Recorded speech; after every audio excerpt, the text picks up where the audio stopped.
Good morning and welcome to Metro Baptist Church, where we gather today in the protective shelter of love to remember our beloved Joan Valentina Harris, who passed away on November 19th, 2023.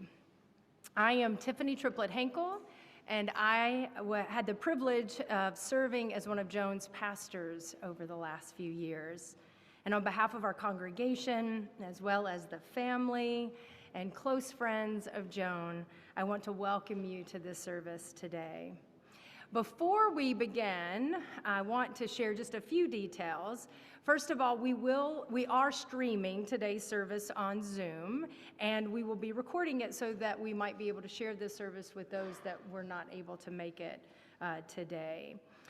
Secondly, if you're in our physical space and not online, I want to just let you know that the restrooms of our facility are out through the back doors of the sanctuary and to the right, and someone will direct you to the space needed. Also, we do have some water in the back of the sanctuary. We know sometimes in these services you need just a little glass of water, so you can make your way back there or nudge somebody on the end and have them go get you some water over there as well.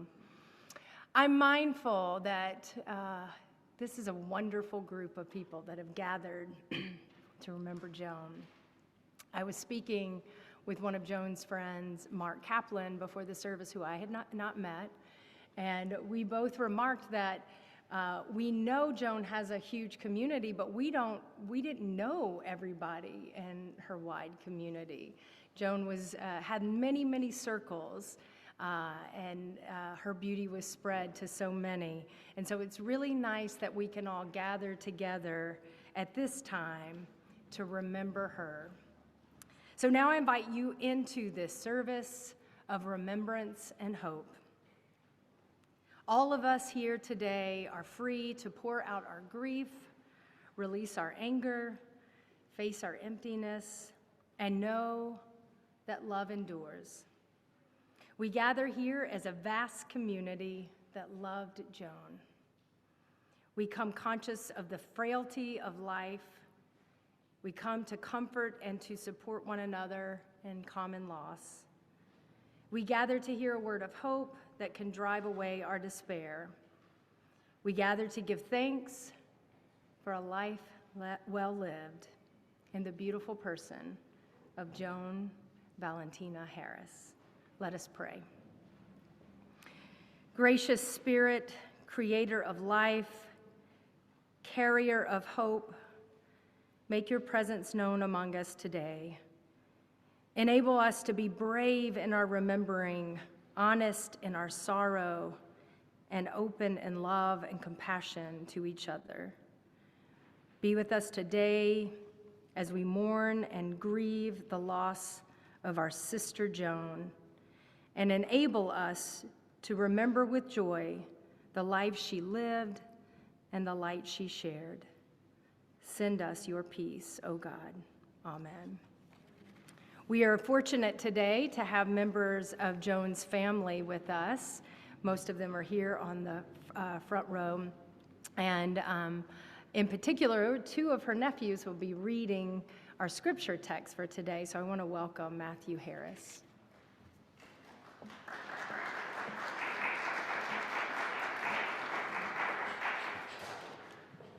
Hello. Good morning. It's nice to meet you all. I haven't got a chance to meet everybody in the room, but it's been very nice getting to meet my aunt's second family. So thank you all for coming. The scripture I am going to read is Psalms chapter 23. The Lord is my shepherd, I shall not want. He maketh me to lie down in green pastures. He leadeth me beside still waters. He restoreth my soul. He leadeth me in the path of righteousness for his name's sake. Yea, though I walk through the valley of the shadow of death, I will fear no evil, for thou art with me. Thy rod and thy staff, they comfort me. Thou preparest a table before me in the presence of mine enemies. Thou anointest my head with oil, my cup runneth over. Surely goodness and mercy shall follow me all the days of my life, and I will dwell in the house of the Lord forever. Very strong scripture. But in remembrance of Joan, I wanted to add my own words to this scripture. Joan was larger than life.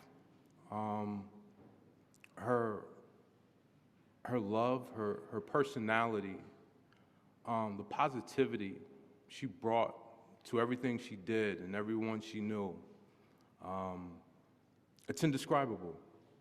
You can't really put words to it. She would probably, in my opinion, she would probably be the strongest member of my family. She was the glue to this family.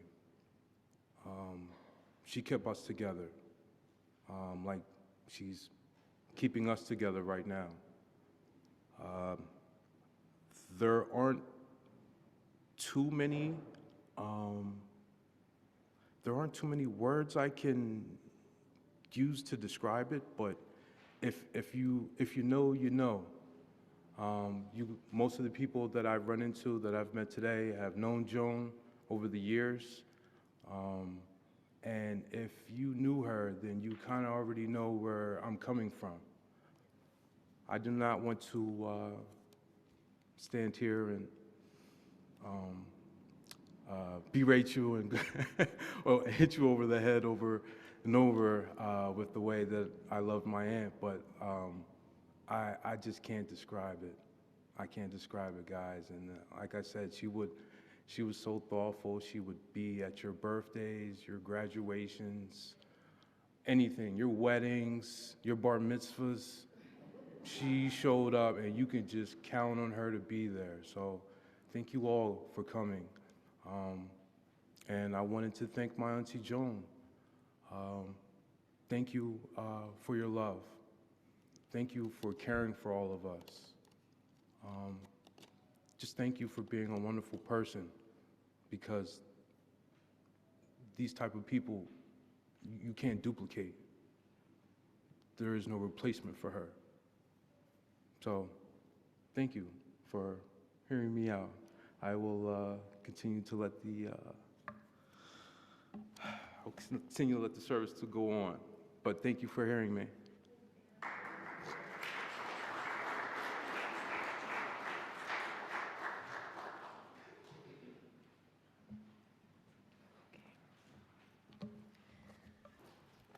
Hi, I'm Laura E. Johnston. I posted on Facebook quite some time ago how I've known Joan for about 500 years. and this is for her.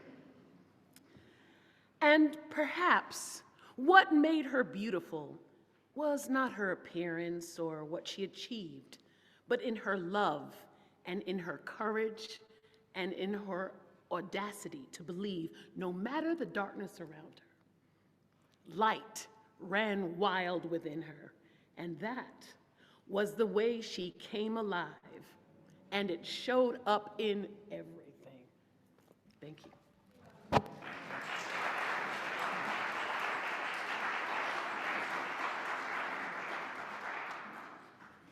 Good afternoon. My name is Donald Loftus, and I'm here to honor Joan on behalf of her many friends, colleagues, and admirers at a group known as Pages, an actors and playwrights group whose primary goal is to develop the talents of our writers and our performers. In honor of Joan's work with our group, I have structured my remarks today as if it were a play script, starting with a description of the setting, as all scripts do, the time, the cast of characters, and at rise, or what happened when the curtain went up. The setting, for the years that Joan was a member of our group, our setting was exclusively on Zoom. The attendees each sat alone at home in their homes and observed a bunch of small faces lined up on a computer screen.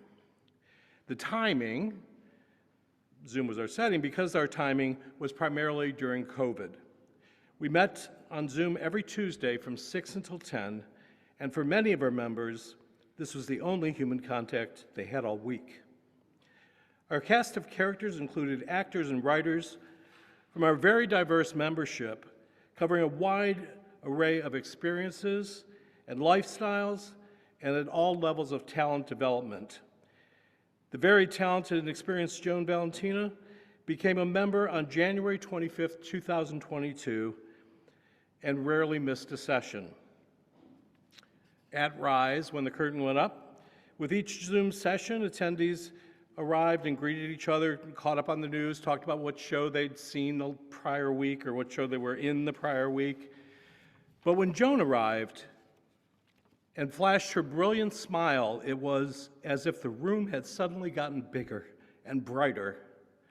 The room became happier. She brought a new energy. It was clear that she was happy to be with us, and it was clear we were all happy she was there. As the night progressed, Joan played a vital role bringing the freshly written words of our playwrights to life with powerful and convincing performances, even with the cold reading and even on Zoom.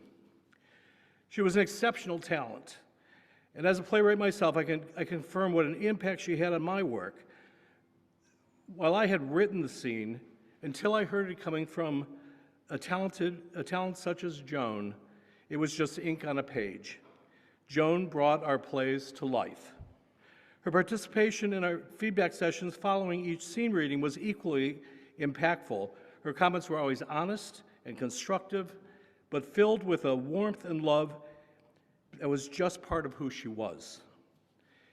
Even as Joan's health worsened, she never pulled back or reduced the incredible impact that her presence had on all of us at Pages. She brightened our world. She made us better writers, better actors, and better people. Joan Valentina is sorely missed. May you rest in peace, my dear friend.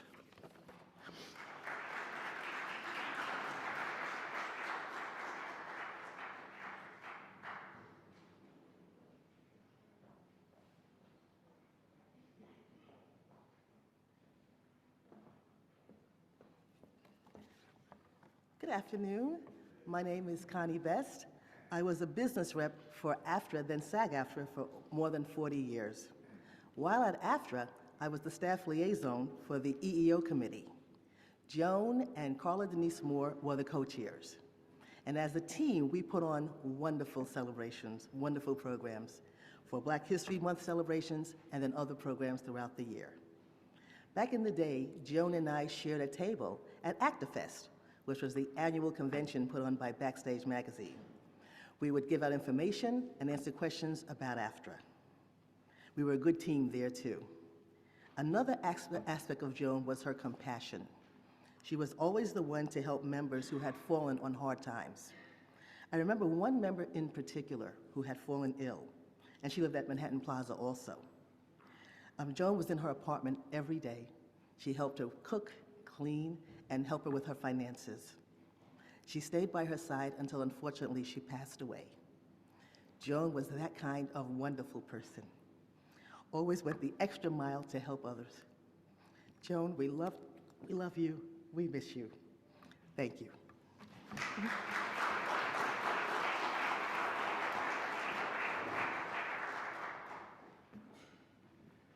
Good afternoon. My name is Ward Nixon, and I will speak briefly about Joan Valentina, the actress. I'm listed in the program as the Hatley Players. Ms. Gertrude Jeanette's the Hatley Players. I ran the company for 3 years, from 2010 to 2013. And I'm saying that because during that period of time, Joan mentioned that she really wanted to work, but she was reluctant to go out for roles because people saw her oxygen tank and they were reluctant to hire her.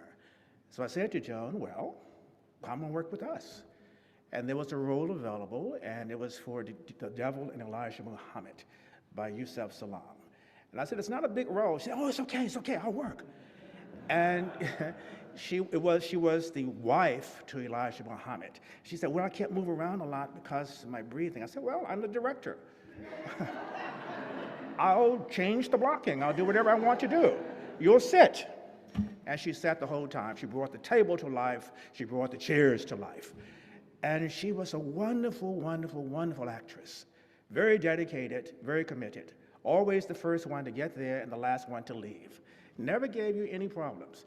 So with that said, we got very good reviews for the show, and then that spring, 2012, we did Miss Gertrude Jeanette's play, This Way Forward, which is the first play she wrote in 1951. And there was a role, and Effie. She was the matriarch of this small little town where Miss Jeanette grew up in. And she sat on a rocking chair the whole time. So I said, Joan, I have another role. You can sit. I'll take it. Don't tell me about it. I'll take it. And she was wonderful, just wonderful. And I had no idea that when Joan would leave the stage, she would go to her dressing room, or she would have her oxygen tank in the wings. She would take air. I had no idea. And she never missed a beat, never missed a cue, never complained. And Joan was that type of person. And I have to say this. I knew I was going to focus on Joan, the actress, but I have to say this. When I met Joan about 25 years ago at Actors Equity, she was one of the monitors there. And she would answer any questions you had. If you could not get an answer from her, she would find the answer. But I have to say this about the hairstyles. I noticed she had a lot of hairstyles. And I met Joan. She had the braids coming down here, all the way down here. That was Joan.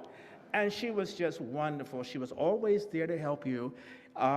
If she saw you needed help, you did not have to ask her. And even as neighbors at the Manhattan Plaza, she never complained, like I said. Again, if she was walking very slowly, Joan, need help with the bags? No, I'm okay. And I think she did that because it was her way of going without giving up. And yet she would see somebody drop something. Oh, you need help with that? That's how Joan was. Wonderful, wonderful human being. I miss her. I love her. Her spirit will live on. And for me, she's still here in many ways. And I thank you, Joan, for allowing me to be your friend.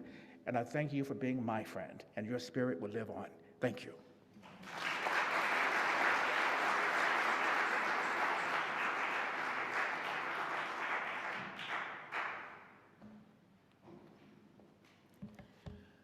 My name is Rashada Abrams, and I'm a good friend of Joan's from the Unions and also from Manhattan Plaza. And I'm here to read Rose, which I understand was one of her favorites, and she actually played the role. August Wilson played Fences. And I just want to say, Joan has always been there for everybody. Everybody in Manhattan Plaza knows that. Before people would pass, they would say, Joan, I want you to do my memorial. So I just wanted to put that in there. Now, I've been standing with you. I've been right here with you, Troy. I got a life too. I gave 18 years of my life to stand in the same spot with you. Don't you think I wanted other things? Don't you think I had hopes and dreams? What about my life? What about me? Don't you think it ever crossed my mind to want to know other men? That I wanted to lay up somewhere and forget about my responsibilities. That I wanted someone to make me laugh so I could feel good. You're not the only one with wants and needs. But I held on to you, Troy. I took all my feelings, my wants and needs, my dreams, and I buried them inside you. I planted a seed and watched and prayed over it. I planted myself inside you and waited to bloom. But it didn't take me no 18 years to find out that the soil was hard and rocky and wasn't never gonna bloom. But I held on to you, Troy. I held you tighter. You was my husband. I owed you everything I had, every part of me I could find to give you. And upstairs in that room with the darkness falling on me, I gave everything I had to try and erase the doubt that you wasn't the finest man in the world. And wherever you was going, I wanted to be there. Because you was my husband. Because that's the only way I was going to survive as your wife. You always talking about what you give and what you don't have to give. But you take too. You take, and you don't even know nobody's giving. Thank you, Mr. Joan.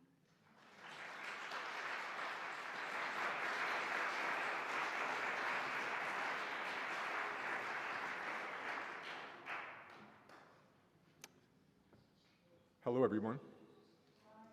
I'm Peter Valentine. I wrote this piece the day after Joan passed away, when the wound was fresh. Being a poet, you can think of this as a journalism of the heart. It's called The Woman Who Knew All Too Well, for Joan Valentina. The woman who knew all too well that her health was now a soldier astride a battlefield, too wounded to correspond. That her body was in a lover's quarrel with an impervious world. That the simple act of walking was to drag an anchor across unforgiving ground. That each breath she took was a flower devoid of its ambrosial scent. And so this woman, who knew all too well, has now left all that knowing behind with us. Though my life only brushed hers, a moth grazing a bulb ablaze with light, her absence has surreptitiously gnawed a hole in the fabric of the world.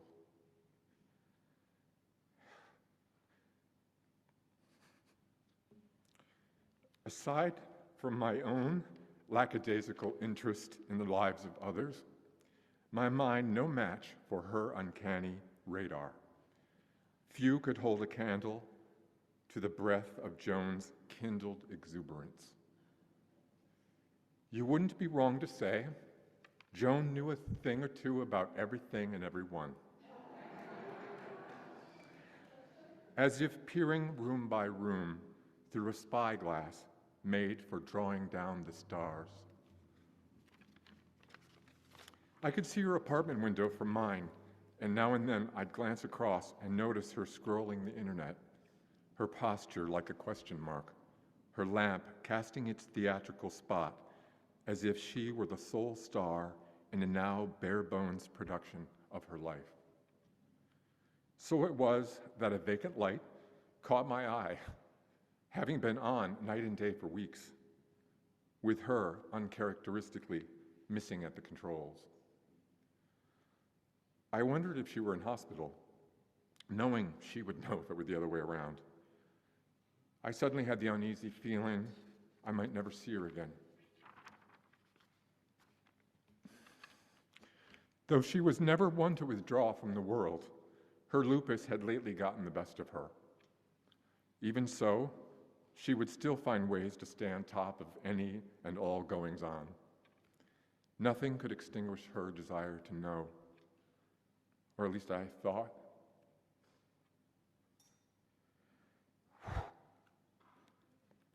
Now I wonder, where has all that knowing gone? A friend or a loved one's death tilts the mind's tender machinery. It simply does not compute for someone to be suddenly and irrevocably erased. Not someone as vivid as Joan. An habitual problem solver, her resourcefulness was Emersonian. All things being in a ceaseless flow of change, being the subject of constant metamorphosis, she prided herself on a dauntless self-sufficiency. It's true, I once described her as tilting every room she entered so that all roads led to her. At a party, she'd speak without pause on any subject, as if from the axis of her own personal wheel of fortune. With the inarguable voice of lived experience, Nothing was off limits. The food she cooked, the parts she played, the clothes she wore, the people she helped, the stories she shared, the problems she solved, the paths she took. Nothing escaped her powers of observation. She, the mystery solver. She, the truth decoder. She, the gossip monger. She, the storyteller. She, the advice provider. She, the mentor of finessing every room she entered. As I write this on the morning after her passing, the Queen of Outer Space is playing on TCM behind me. And an unlikely thought presents itself. How much world must we hold inside ourselves so as not to fade away when we are gone? I remember that the last story Joan shared with me, it lasted the length of an entire meal. A man had come into her life, a wonderful man, full of kindness, a gentleman wanting to do for her. Why was he lavishing so much affection on me? She wondered at a loss aloud. After all, she was no spring chicken. Her words. Didn't he know every step tired her? That every breath was a chore? Joan, I said, why not just let yourself be loved? After that, our conversation dwindled into demolishing our decadent desserts. I'd like to think love had come for Joan, as late as it was, love unplanned for, love unexpected. Maybe this was the last thing she longed to know all too well. One final thrilling adventure before moving on. A love that eclipses the most ravenous of minds. Then again, maybe because she once said I was her favorite poet, I'm left too dumbfounded to do her justice with a single line.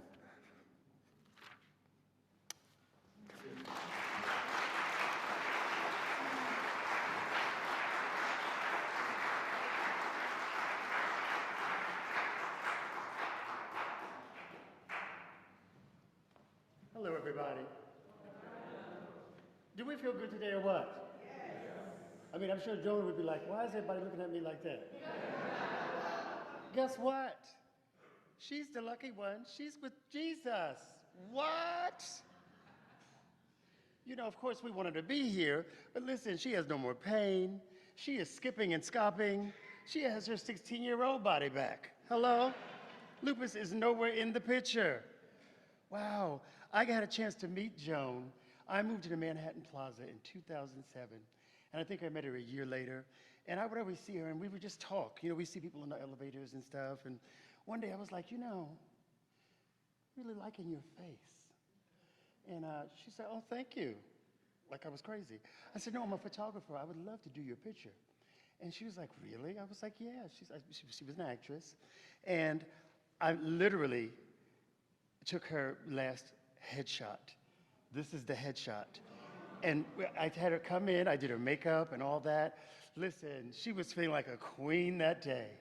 You know, of course, everyone that comes in, I make you feel that way because we all are stars, you know?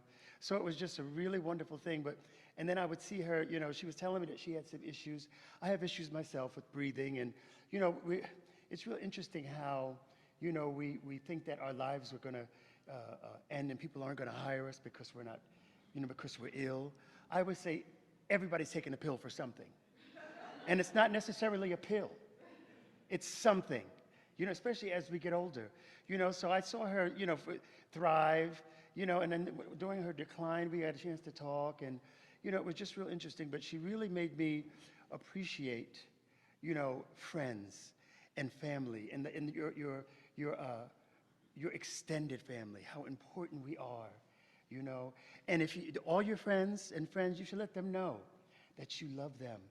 Because guess what? People are dropping off like flies. They really are, you know. And the beautiful thing is, we get to meet our Maker. That's a joyous thing. But us as human beings, of course, you want to keep them, which is a great thing. But as we live, we shall pass. Know that she is skipping and scopping and roller skating and singing and acting and, and she's right here. Joan's right here going, that's right, James, you tell him. Mm-hmm. That's right. She's doing plays now where she can run across that stage and come back again. So this is a song that she wanted done, and I'm going to share this with you, and I hope you enjoy. Joan, this is for you, girl.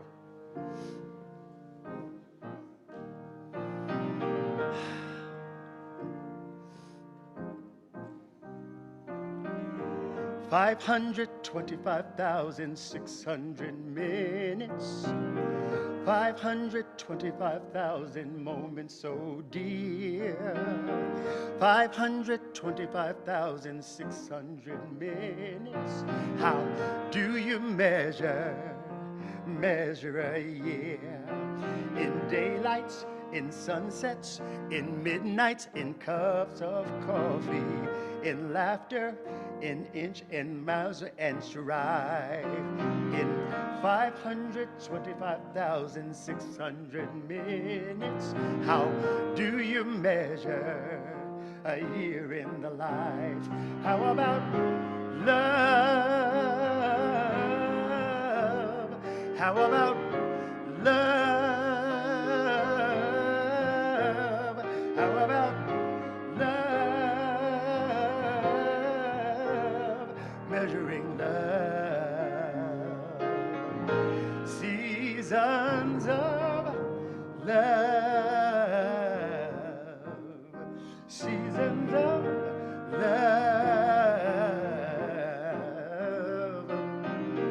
525,600 minutes.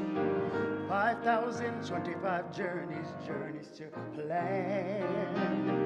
525,600 minutes. How do you measure the life of a woman or a man? In truths that she's learned, or in times that he's cried, in bridges he's burned, or the way that she died. It's time now to sing out, 'cause the story never ends. Let's celebrate, remember the life of friends.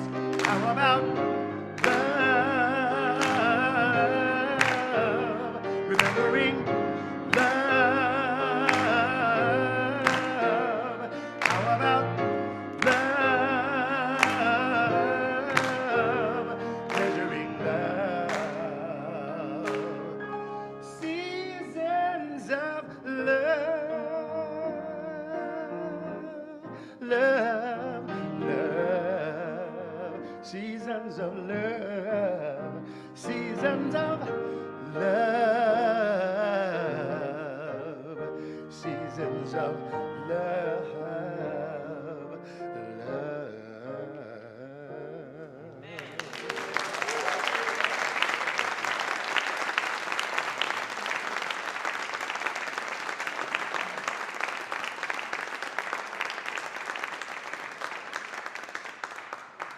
I'm Mark Kaplan, and before I do this, I just have to tell you the first time I saw Rent, I saw it with Joan.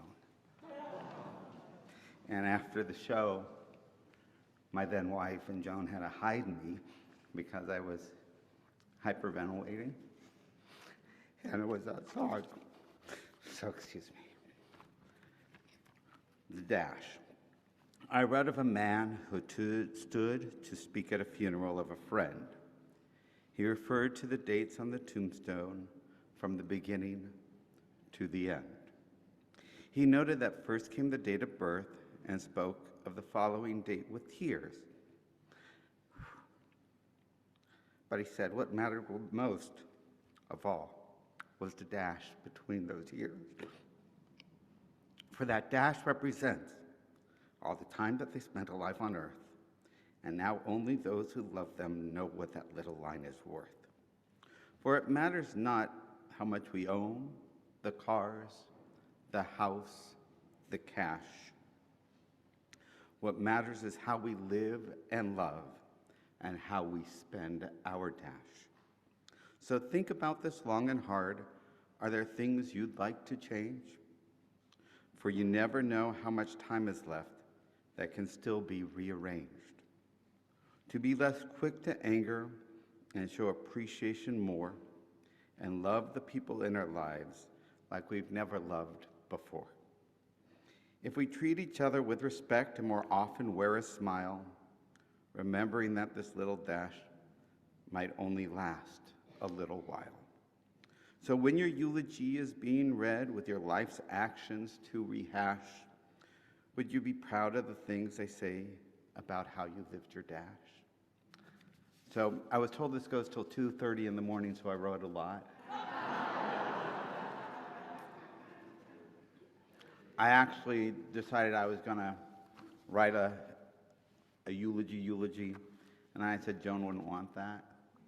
She'd want me to speak from the heart with just notes, because we have about 45 years of stories.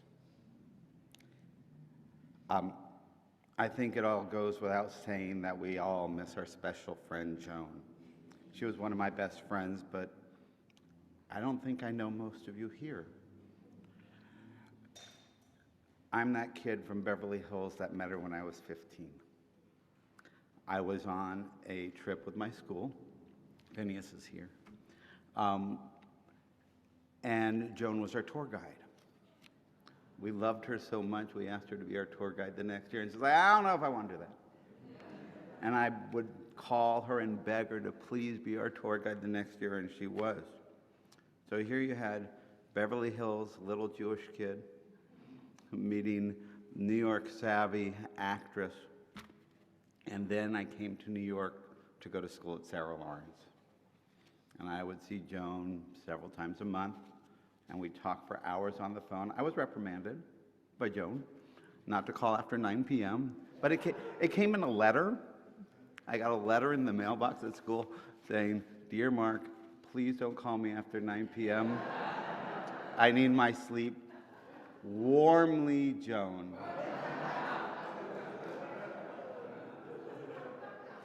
I never had someone write a note or a card with me that said warmly and then their name, and it confused me a lot. But then again, I thought LOL meant lots of laughs. So there you go.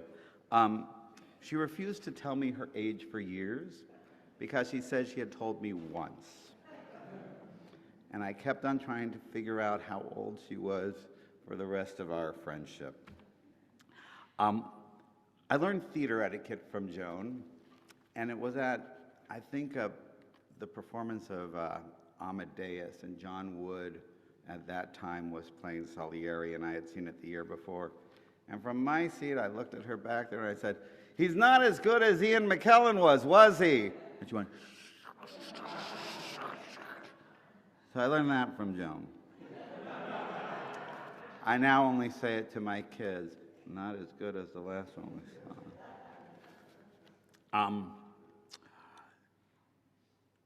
We saw Cats on opening night together. That was in 1982. I had just come to school. And sitting in front of us a couple rows with Andre DeShields. I didn't know that they knew each other, and would discover that they knew each other years later. And me and my children would meet Andre on the subway with her.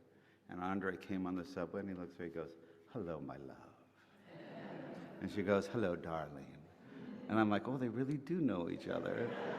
And I have the pictures to prove it. And a matter of fact, the last show I saw with Joan was Hadestown with Andre. So I'm wearing my Hadestown socks today. And sorry that Andre could not be here. We saw lots of shows together. Rent. We saw Walmartopia. She wouldn't let me leave at intermission. She said, we got to see how this disaster ends. There wasn't a time where there wasn't a schmackery cookie, right? And we all know about her cheesecakes. Does everyone know about her cheesecakes? Does everyone know that she thought she killed Nell Carter with her cheesecake? She did. She is convinced that Nell Carter died because she ate her whole cheesecake, and she had given her the tour that day, and she died that night. And I don't know if she felt guilty about it or not, and that was Joan. I learned about the public theater lottery, that you go downtown to the public to get in the lottery because you have a much greater chance.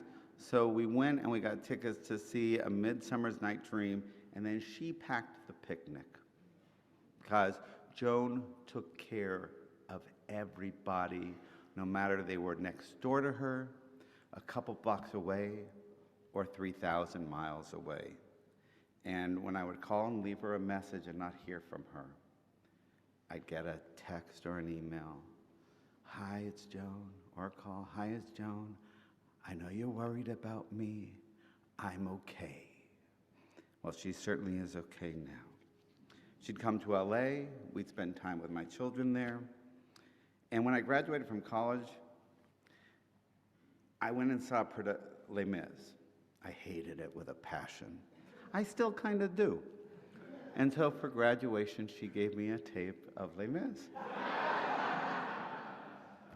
Who has a sense of humor like that? Joan did. Who did all this? Joan did. And so last Thanksgiving, not this past, but in 2022, I moved here in October of 2022 from Los Angeles. I called Joan, I said, what are you doing for Thanksgiving? She says, having Thanksgiving with you? I said, yes. And she came over to my place, and I turned down several other invitations because I wanted to have Thanksgiving with Joan. And then she posted about my sweet potato yams, and and said they were the best sweet potatoes ever. Whether they were or not, it didn't really matter, but Joan insisted. And we would really talk for hours on end. And it was always with laughter. And I called her up very excited. I had seen Muppets Take Manhattan. I don't know if anyone saw that movie. Did anyone see Joan in that movie, crossing the street? I did, and I yelled out in the theater, that's my friend Joan. And so I called her. I said, I saw you in Muppets in Manhattan. She said, you weren't supposed to. I was background. I said, Joan's never in the background.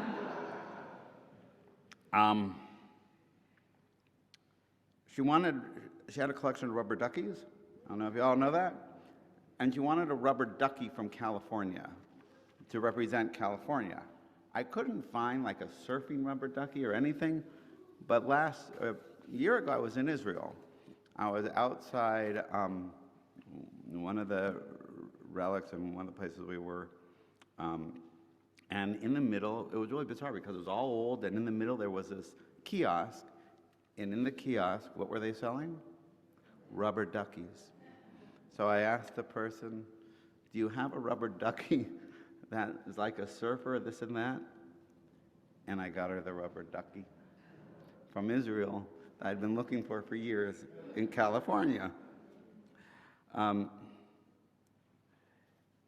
She truly was one of my best friends. And we all move on and we live our lives, but we never forget those who touched our lives enormously. And I'm so grateful for the over 40 years that I could call Joan my friend, my confidant. I tried to set her up all the time. I was not successful. She said, I need you to find me a Mark Kaplan in New York. I'm sorry I never did, but I'm so glad that I had all those beautiful years of friendship with her, and she would be so overjoyed. And as James said, as he sang that song and I was hyperventilating in the front row, she's here with us now, and she will always be with me. And the last message that she left on my voicemail, I'll keep forever. Thank you.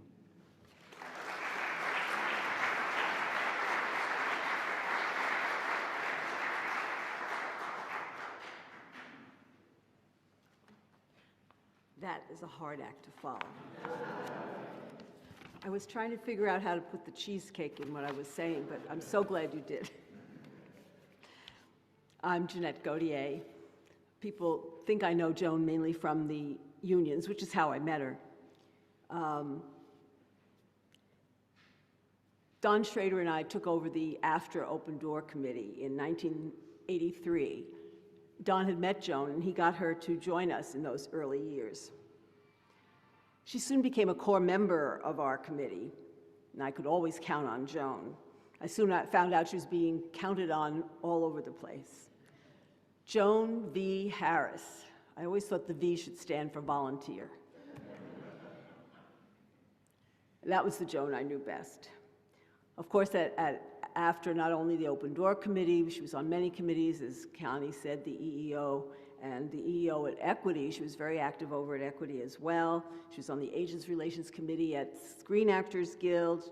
She covered everything, and as Mark mentioned, as the monitor at AEA. After a while, she became a vice chair of Open Door, and she got elected to the AFTRA local board.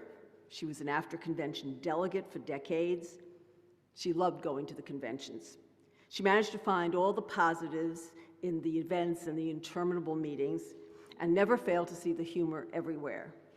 I'm happy to say everyone at the current merged union, SAG-AFTRA, loved her too, and in fact, these lovely flowers were sent by them.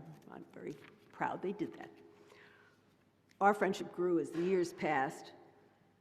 I loved her childlike joy when she received little presents, like a light wand I brought her from a figure skating show I'd gone to. We were both big skating fans. And she was like a child, and her laughter ringing out when we saw SpongeBob SquarePants on Broadway. I had no idea she was a big fan. I found out so much about her life, her family, the enormous amount of time she spent helping others. At Manhattan Plaza, she was a real Florence Nightingale, helping the older residents with meals and errands, and visiting friends in hospitals and nursing homes, and putting together dozens of memorials, already mentioned. And she was just the best at it. She was particularly adept at that. I, an only child, was fascinated hearing about her huge family. I loved to hear about their biannual reunions. Joan made those events sound fantastic and so much fun. The games they played, the competitions, especially the bake-offs where she and her wonderful Aunt Liz trash-talked as they vied for the best baker prize. She wanted that prize every year. She recounted stories of her wonderful mother, the indomitable Miss Effie. I wished I had known her. I learned what an amazing storyteller Joan was. She could create a fascinating story out of the most mundane occurrences and found the humor in every situation, even her own health. The Adventures of Scar Woman was the title. And the script was in the works, she said. She, the title character, would have powers like Superman and save the sick and needy and vanquish the evil ones. She was definitely ready to be the next Marvel heroine. If ever any one of you saw that performance of this material that she did once at Manhattan Plaza, please talk to me afterward, because I couldn't get there and I would have given anything to see that. She would regale me with the next chapters. I hope that script survives somewhere. Scar Woman. She was a superwoman. Every once in a while, she'd mention some act of kindness she'd done that I didn't know about. She had served food downtown to the workers on the pile after 9/11. I found out how many Thanksgivings she'd spend feeding people down at the Bowery Mission. She cooked for events here at Metro and helped with their pantry distributions. Holiday events and at the unions and at Manhattan Plaza, you could always find her behind the buffet tables, doling out food there too. She was always serving others, never the one served. Hers was a life of giving. If she had any fault, it was not wanting to accept help from others. She was a force of nature, a fierce defender of those in need and of those she loved. I was surprised and happy to see her fiercely fighting for herself with all the doctors and specialists she had to contend with. She said it had gotten to the point where they would run when they saw her coming. And she stood her ground and fought until she couldn't anymore. Many friends have referred to her as Saint Joan, and the world certainly could use more saints like that. As sick as she was last year, she would make dozens of peanut butter sandwiches, peanut butter and jelly, of course, get out her cooler, pack them with the sandwiches, cookies, water, and wheel them over to Port Authority to give out to the migrants coming off the buses. This was last year. I was speechless. I told her she needed to be taking care of herself and not exerting herself like that. She didn't want to hear it. It needed to be done, she said, and she'd do it as long as she could. That was our St. Joan. For all she did, I'm sure she must have been given a one-way ticket straight to heaven. And I hope she's here with us, hearing all the wonderful things all you wonderful people have said. We all love you, Joan.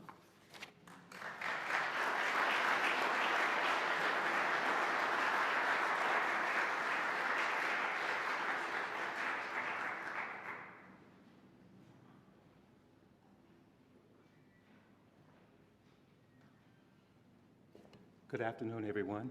I'm Connie Brown. A lot of you I don't know, but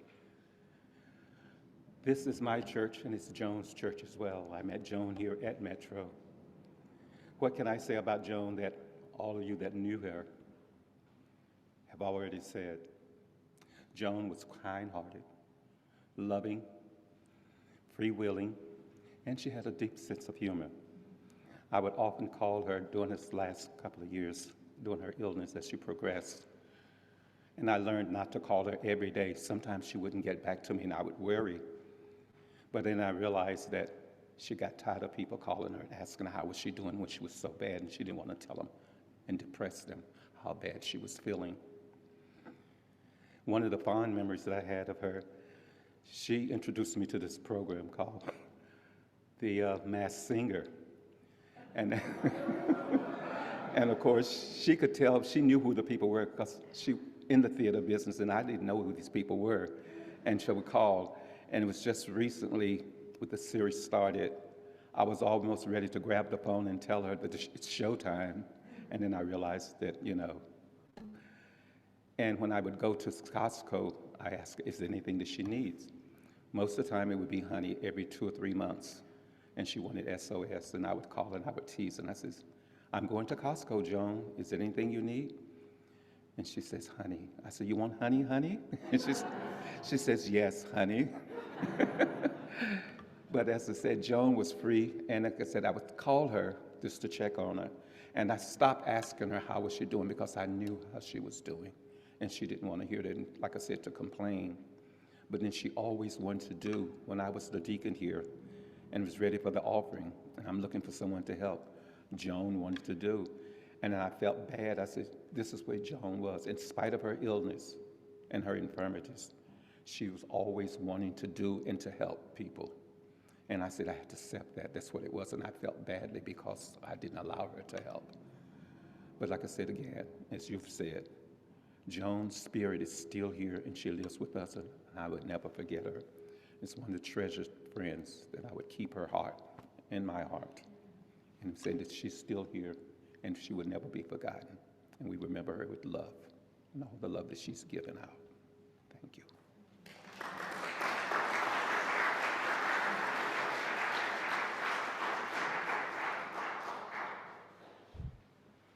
Good afternoon, everyone. My name is Anthony Harris, Valerie's nephew. I will be reading from John 14, 1 through 4, and again at 18 through 21.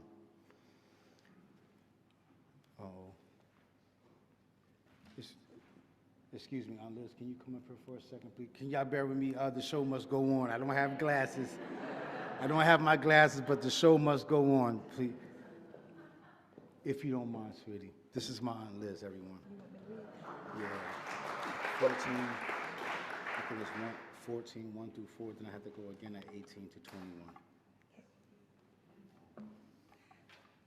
St. John chapter 14, it reads, let not your heart be troubled.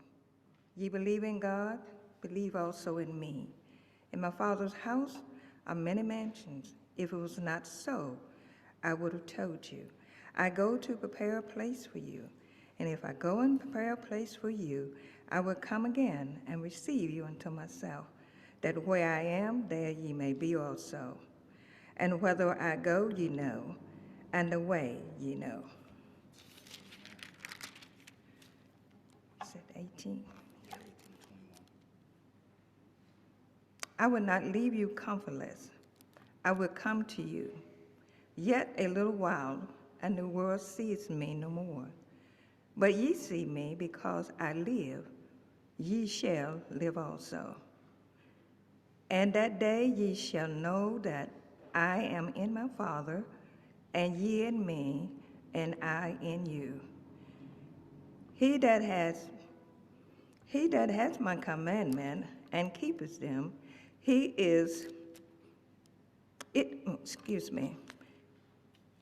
it is that loveth me, and he that loveth me shall be loved of my Father, and I will love him, and I will manifest myself to him. This is the word of God, and the word of God is blessed.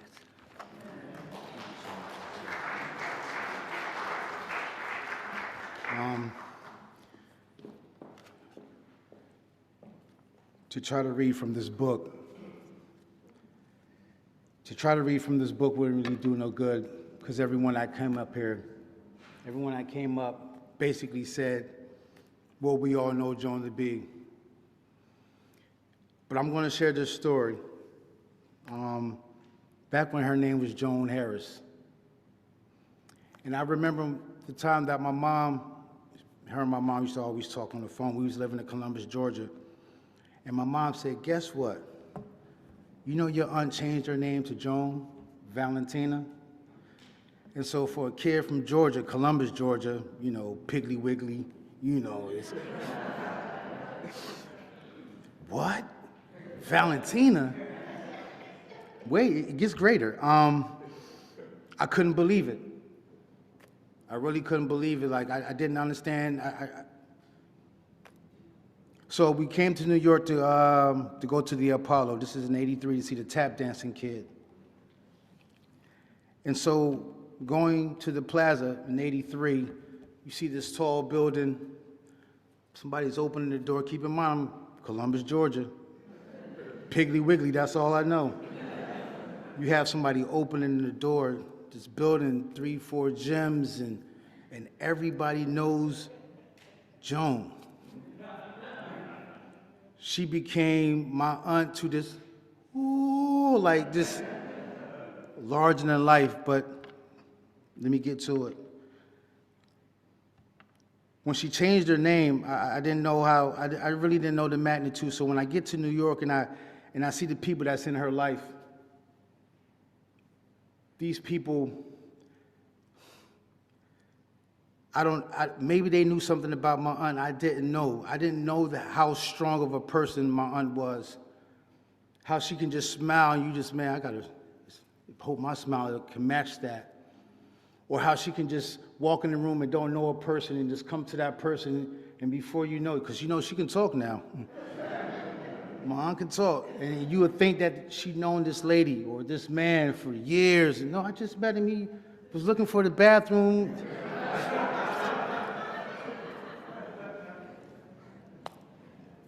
Different in a way that every time she came around, she made people feel better about themselves when they left from her. Different in a way that you can call her, and she's there. Auntie, you just left the hospital, where you at? Oh, you know, it's a lady in Brooklyn, she's going through something, so I just hopped on it. What? But if you know Joan, you know. There's not a bridge she's not going to cross. There's not a plane she's not going to get on. It's not the number she's not going to call, the door she's not going to knock on. And she's still going to come to church. She's still going to come to church and make sure that the person that didn't eat ate. That the person that needed a hug got it. And if you put something in front of her to read, she's going to read it. She's going to bring it to life. And so when I think about Joan Valentina, I look at it like that's when she came to life. Like she knew her purpose. And it was bigger than the stage, because everywhere she went, she created the stage. She created this assembly of love. everyone here has been affected by my aunt some kind of way. Some kind of way. It's not a person sitting down who's read, who's sung, who preaches, who does makeup. Best friend, another one, 52 years. What? I'm not even 50.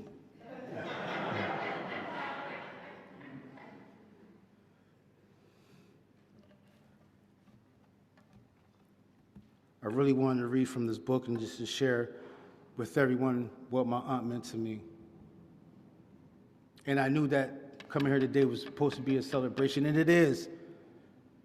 But it's one of these kind of celebrations where you look at yourself, because I'm quite sure everybody does not know everybody in here, but we're here for one person. One person. And that one person affected everyone in here. So I would like to say thank you for everyone coming out. And to my aunt, Joan Valentina.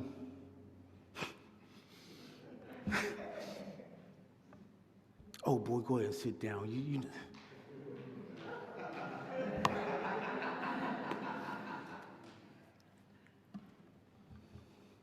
This is the first memorial I ever attended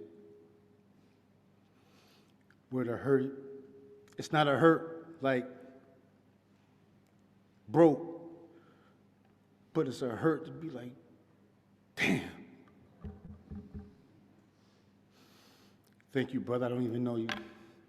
I thank you, sister. I don't even know you. Beautiful family, friends.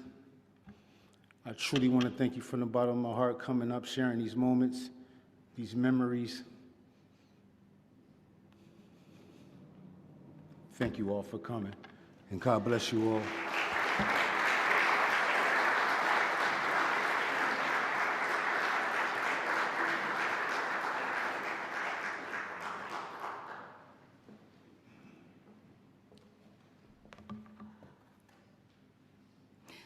Good afternoon. I'm Emily Byron. This is for Joan. Do not stand at my grave and weep. I am not there. I do not sleep. I am in 1,000 winds that blow. I am the softly falling snow. I am the gentle showers of rain. I am the fields of ripening grain. I am in the morning rush. I am in a graceful rush of beautiful birds circling flight. I am the starshine of the night. I am in the flowers that bloom. I am in a quiet room. I am in the birds that sing. I am in each lovely thing. Do not stand at my grave and cry. I am not there. I do not die.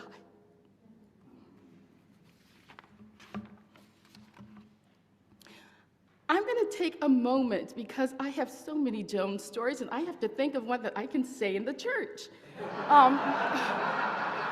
So,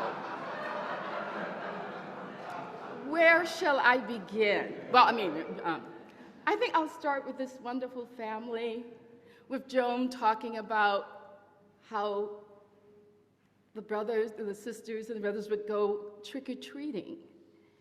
And they'd get all their candy, and Valerie and Maritha, all the sisters, and little Mike would eat all of their candy, but Joan would save hers. And then afterwards, they're like, who's got candy? And Joan's like, Valerie, I'll sell you 2 pieces of Reese's Pieces for 10 cents. Maritha, I'll give you this Almond Joy for $0.25. And they tell their mom and Lady Everett would say, Joan, you're not sharing the candy? She's like, oh no. And then the lady would go, well, you know, she is a little entrepreneur, isn't she?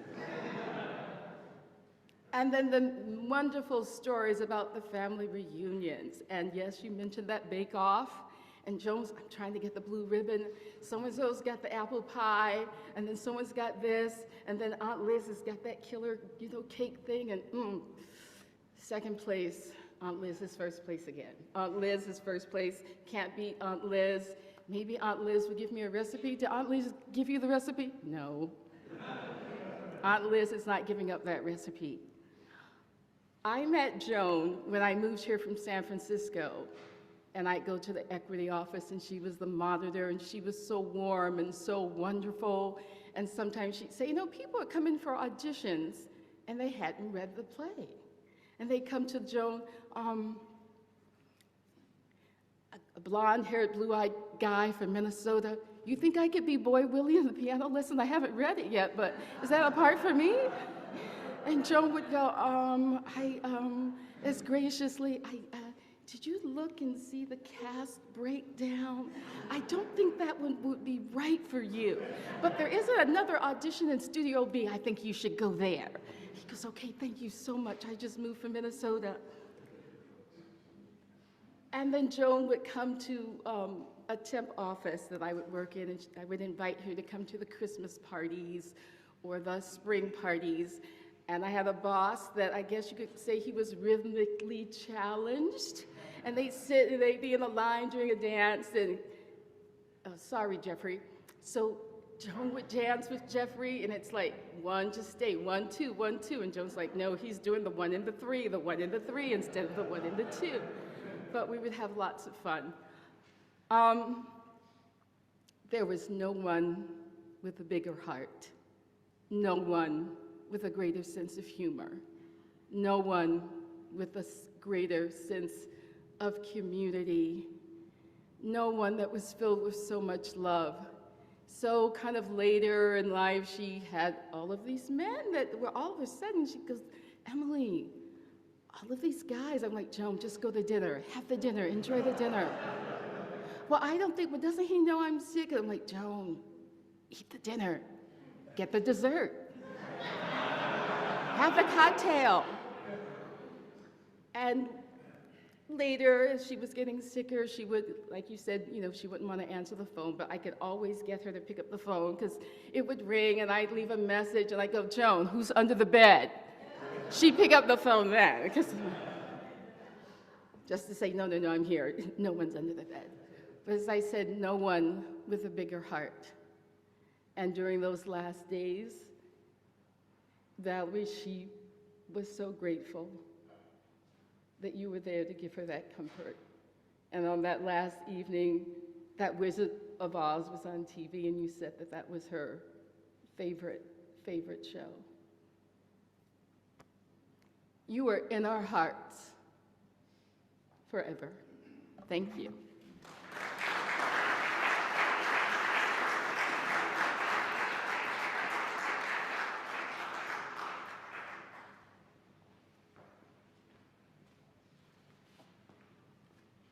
Hi again.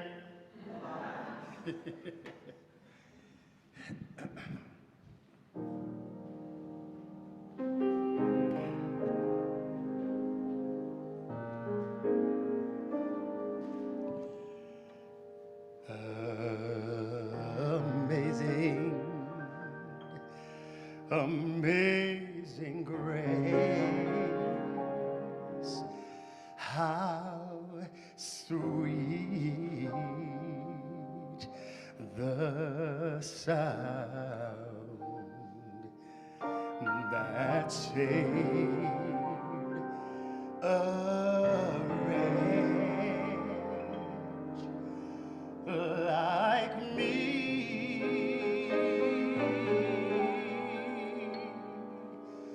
I once was lost,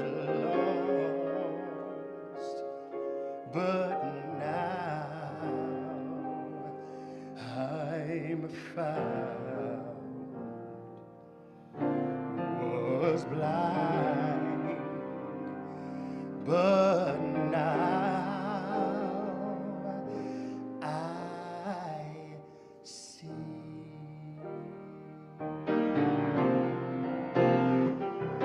When we've been there 10,000 years, bright shining as the sun. We've no less days to see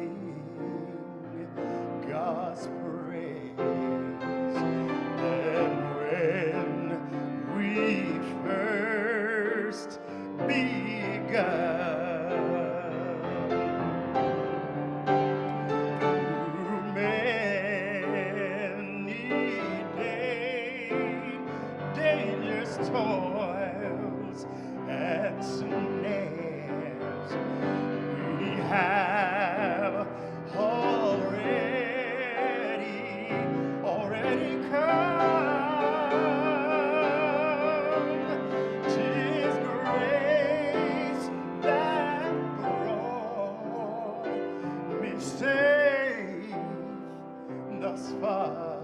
And grace will lead me home, lead me home.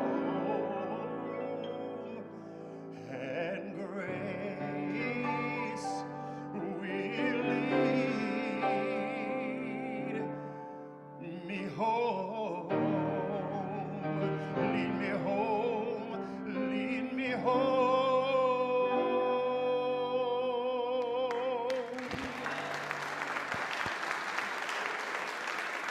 Laura on the piano.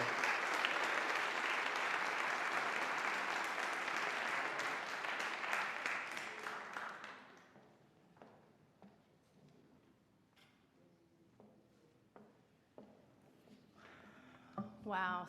Thank you so much, James, for those beautiful songs today. Thank you for leading us.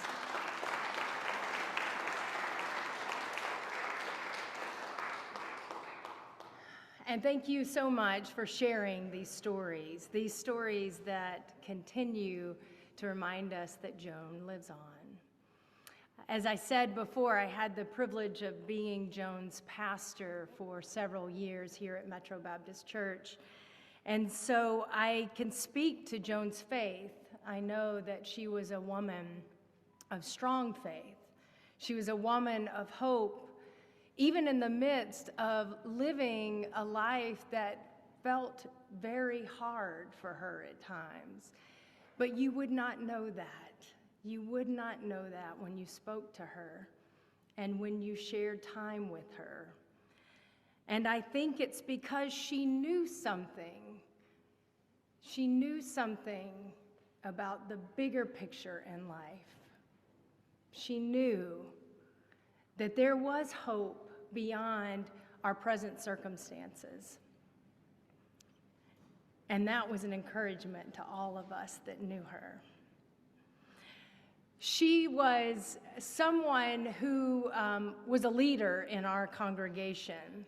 In fact, almost from the beginning of her time here, she was called out constantly as the caregiver to our congregation. And so in our tradition, we have two roles of leadership of those who are not clergy. One is the trustees, and they sort of govern the church. And the other are deacons, who are the caregivers, the people who care for others. And those people are called out from our congregation every year. We sort of vote, but it's really a calling out. People will say, this person in our congregation is one who constantly cares for us. This is another person. And Joan, I kid you not, from the entire time that she was a member at Metro, she was the top vote getter of the deacon. I mean, I hate to tell this because there's some deacons in the room, but she was at the top. She always got the most votes. And, but she would never take the role. And I remember, like, baffled by this. I was like, Joan, everybody, like, you are the caregiver. And she would never take the role. And she did take the role of trustee, and I always wondered, like, why did she do that and not the other? And as you all spoke, it kind of came to me. She didn't need the title. She didn't. She was so comfortable in this just being who she was, right? To care for others. Whether it was in her acting, whether it was in making the sandwiches and taking them to Port Authority, whether it was just being a friend to someone on the total opposite coast for 52 years. This is who she was. She didn't need the title. And that's an encouragement and a legacy, I think, that she carries to all of us.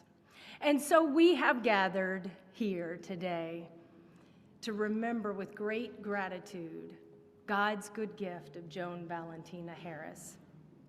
And we grieve our loss of her presence with us. It is my privilege and my responsibility as a minister of the good news of Jesus Christ to remind us that we do not grieve as those without hope. For we believe in the love that first created us, that sustains and nurtures us throughout life, and that when life is over, that love gathers us back in, enfolding us into the love that does not die. It is my privilege and responsibility to remind us of Joan's faith that is much like our own faith, so that that faith might now offer us its reassurance. As we have gathered in this service today, we seek to honor Joan, honor her faith by remembering who she was and by grieving that loss, while at the same time celebrating and anticipating the fullness of who she still is. Who she is again, whole and strong and free, within the love and the grace of the God she claimed and who claims her still. So as we remember Joan, it's a peculiar remembering that we do, because it's a remembrance that not only looks back, but also looks ahead, trusting that the best of what's been is still, and somehow ours still to anticipate. And so the images we claim as comfort and as hope, as celebration of faith, are of Joan restored to the fullness of her strength and individuality, lovingly created, remembered by God. Images of Joan running up the stairway to heaven free of pain, with no need for an oxygen tank or a walker, nimble enough to dance through the pearly gates. Images of Joan, the eternal spring chicken. Images of Joan holding court and cracking jokes with the heavenly hosts. Images of a smile as big as the sky. Images of Joan in a never-ending season of love. Images of Joan sharing another cheesecake with Nell Carter.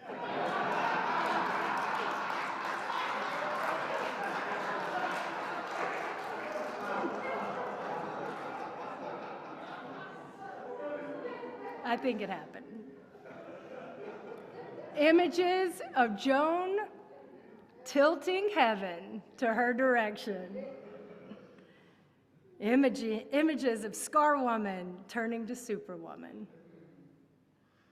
Images of Joan gossiping with the angels, then serving them a meal, of course. Images of Joan receiving, with a twinkling in God's eyes, the affirmation, "Well done, my good and faithful servant." These are the images that we claim today. They are playful, and they are fun, and they are sacred. As the greater truth by far, so much better than any images that we can come up with for it, is the one and holy truth of Joan now embraced in the loving arms of God. Ashes to ashes and dust to dust, but Joan to God. Thanks be to God. Amen.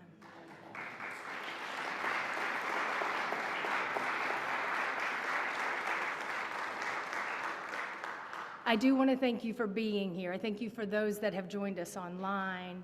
And we invite you after the service, Laura's going to share postlude music as we reflect on this service just a bit more. And after the service, you're invited to stick around if you'd like to. We have refreshments in this back room, so as you mingle with folks, we'll open these doors to the right, and you can just make your way through and get a plate with some food and drink, and stick around as long as you want to, and then maybe make it out to the eclipse. Well, you know, I think Joan would. Joan probably would, so. And actually, maybe it's a little sign from Joan today. We'll take it as that. I want to say a special word of thank you to the family. I know you guys have traveled all over to be here, and I know Joan loved you very, very much, and we're so glad that you could be with us today. So we invite you to just ponder for a few more minutes these memories of Joan as we hear this music play. Thank you for being with us.